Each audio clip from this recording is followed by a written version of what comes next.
Well, this is Steve Ridgel, and I've been sharing over the last couple of videos some of the sermons Jesus couldn't preach in most churches today, particularly out of John 15, where he's talking. And boy, we've talked about the hard things. We've talked about how he basically says, if you're going to be a disciple, you have to bear fruit.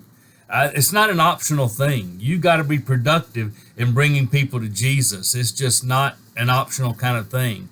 And even the one that we think would be easy to preach, love one another. How great's that? Let's all just, get along and like each other. But the language he used was not the kind of language we'd use about loving each other. And so that'd be hard to hear. But boy, the last thing he says, starting in about verse 18 of John 15, is hard stuff for us to hear, because he talks about how we do not belong to this world. That the world may hate us, and if it does, just remember that it hated him first. He talks about he has taken us out of the world. Well, we don't like that kind of discussion. We don't like that kind of language. We want to be popular in our world. We want the world to like us. We want to make the world a better place sometimes, not by changing people for Jesus, but by helping everybody get along. And Jesus seems to be saying, listen, everybody's not always going to like you. In fact, they may hate you because of me. It's true all over our world, Christians are persecuted. And I think in America sometimes we've kind of deceived ourselves into thinking, America was always a Christian nation, and if we could just get it back to, or change this, and we'd have,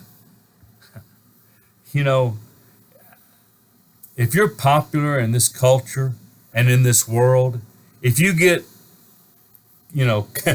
commendations from the world for your church, I don't know if that's always a good thing. Now, I think very much they will appreciate some of the things we do because we help people. But even then, they'll criticize us and it'll be hard. But boy, if we talk about what Jesus says and what God says, make no mistake, the world's not going to like us. But you know what? That's one of the many times in Scripture, and even many times Jesus points out we don't belong to this world. This world is not our home. I hear people sometimes, and I know it's really easy to fall into that trap as a Christian of saying, all my Christian life's about is just getting to heaven. It doesn't matter here. Well, I don't think that's true. We're supposed to live as kingdom people here. But it's really easy, if you're not careful, to get real comfortable in this world. You're never going to be comfortable. As a real follower of Jesus, you will never be comfortable in this world, because it is not our home, and it is not where we are designed and destined to live. So this is Steve Ridgel saying, boy, John 15 makes me really uncomfortable, and it's really good for me to read.